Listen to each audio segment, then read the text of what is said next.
Pertama kali terbit buku ini pada tahun 96, kemudian diterjemahkan melalui bahasa Indonesia oleh penerbit KPG pada tahun 2004. Seingat saya dulu buku ini bersampul orange dan font judulnya berwarna putih. Saya mendapatinya ketika ada program bursa buku yang diselenggarakan oleh teman-teman mahasiswa saat di kampus dahulu.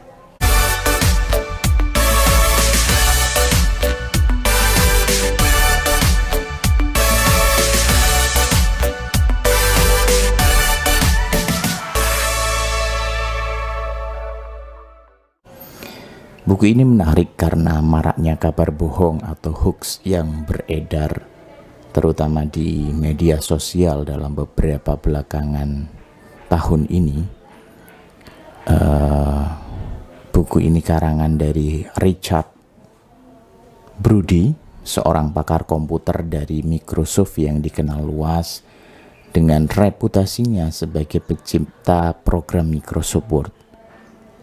Kalau kita tahu, seperti yang saya katakan tadi, buku ini pertama kali terbit pada tahun 96 ketika internet masih digunakan hanya sebagian kecil orang saja. Zaman ketika belum ada sosial media, belum ada WhatsApp group, serta informasi hanya bisa diperoleh melalui situs HTML sederhana dan mailing list. Membaca ulang buku ini di era hoax dan disinformasi yang marak di era digital, lebih dari 20 tahun kemudian memberikan pencerahan bagaimana buku ini melampaui zamannya. Dalam buku ini Richard Brody menulis tentang konsep meme atau meme, kita membacanya dalam memetika. Meme yang dibahas di sini bukanlah meme yang didefinisikan sebagai gambar lucu yang viral menyebar ketika kita temukan sehari-hari di internet. Tetapi meme yang dibahas di sini adalah salah satu unit akal budi. Semua hasil produksi akal budi manusia berupa rumus matematika, teori ekonomi, paham ideologi, sampai gaya rambut dan irama lagu pop yang kita dengar sayup-sayup di radio, sampai sekarang yang masih tersangkut di otak dan berulang-ulang kita putar dalam otak ini. Konsep meme ini pertama kali digagas oleh Richard Dawkins dalam magnum opusnya yang terbit pada tahun 1976 tentang Selfish Gene. Richard Dawkins membayangkan meme sama seperti sebuah gen yang bertransmisi dan berevolusi dari satu individu ke individu lain berdasarkan hukum seleksi alam dalam bingkai teori evolusi Darwin. Richard Brody menggambarkan dalam bukunya ini sebagaimana meme lebih mirip dengan virus. Seperti sebuah virus, meme yang baik adalah meme yang mampu menjangkiti pikiran seseorang. Meme tersebut juga memiliki kemampuan mereplikasi dirinya secara utuh dan menyebar secara luas dari satu pikiran ke pikiran yang lain. Meme yang efektif menjangkiti pikiran seseorang dan mempengaruhi serta membentuk perilaku orang lain tersebut tanpa dia sadari. Nah, memetika adalah bidang studi yang mempelajari meme. Memetika itu mempelajari karakteristik dan perilaku meme, bagaimana meme muncul atau direkayasa, bagaimana meme berkembang dan berubah, bagaimana ia melakukan replikasi dan menyebar, serta juga bagaimana cara mematikan meme tersebut. Nah, maka jika kita bicara dalam konteks pembahasan kita kali ini, hoax itu dapat dikategorikan sebagai salah satu bentuk meme, atau lebih tepatnya dalam buku ini dapat dianggap sebagai desainer meme atau meme yang hasil dari rekayasa.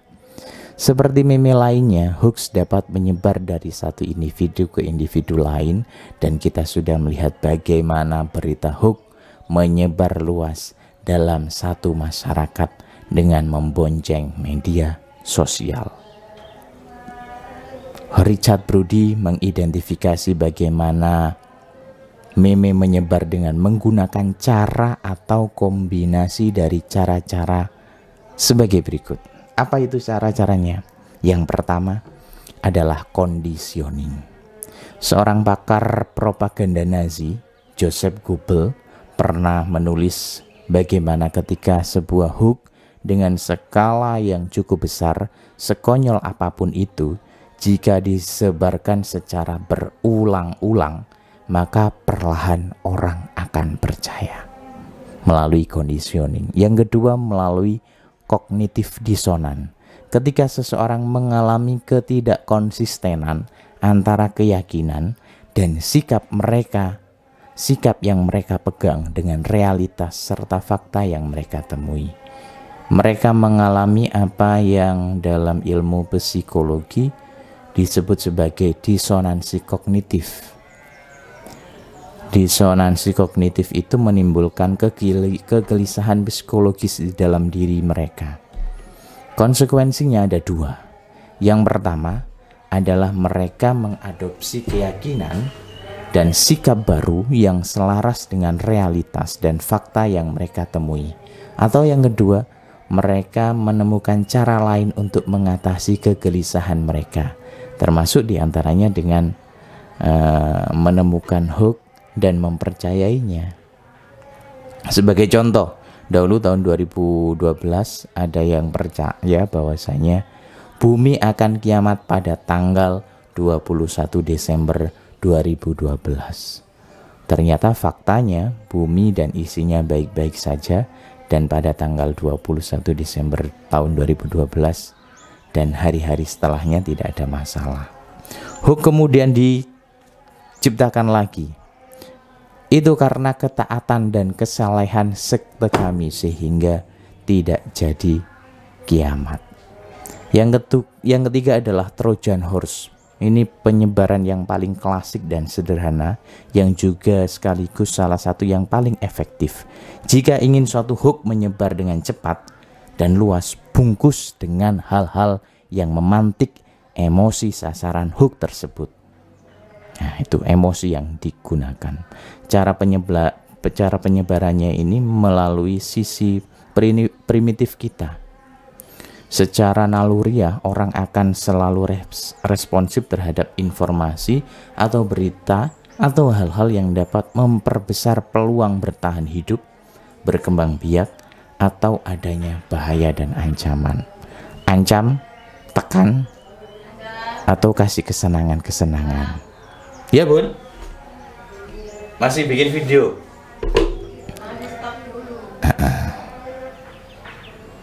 Jadi kalau kita membungkus dengan ketakutan dan kebencian, maka dia akan menyebar dengan cepat dan berhasil membuat seseorang bisa berperilaku tertentu.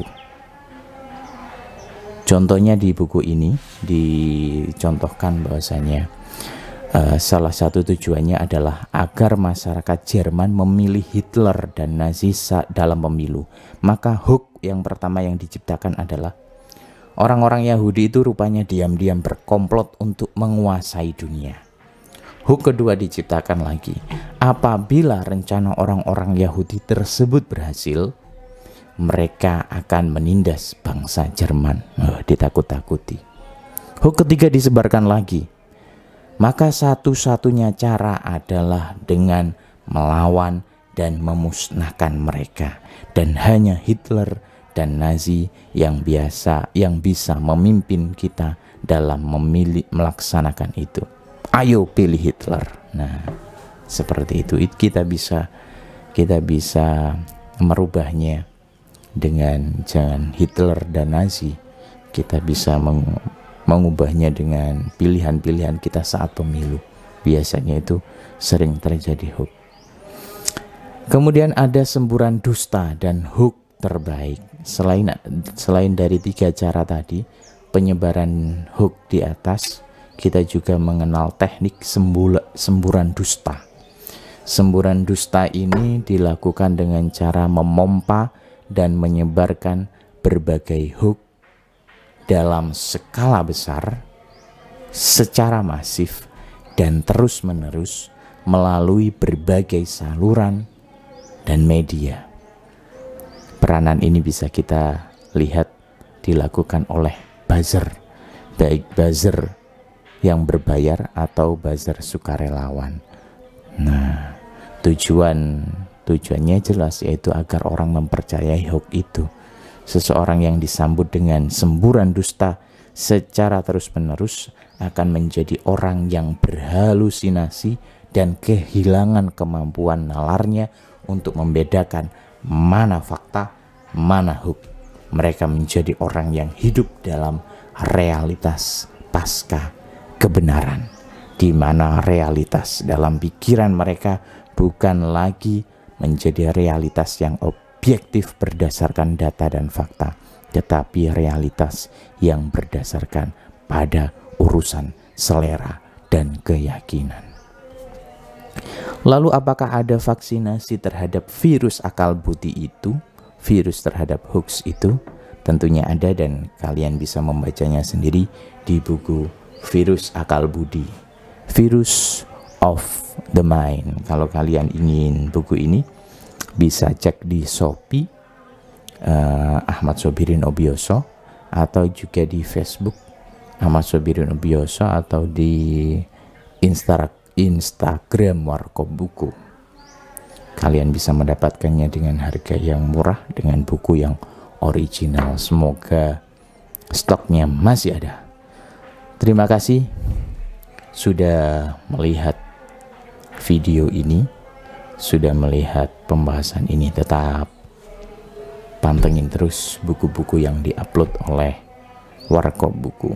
Tetap di Ruang Jeda Warkop Buku.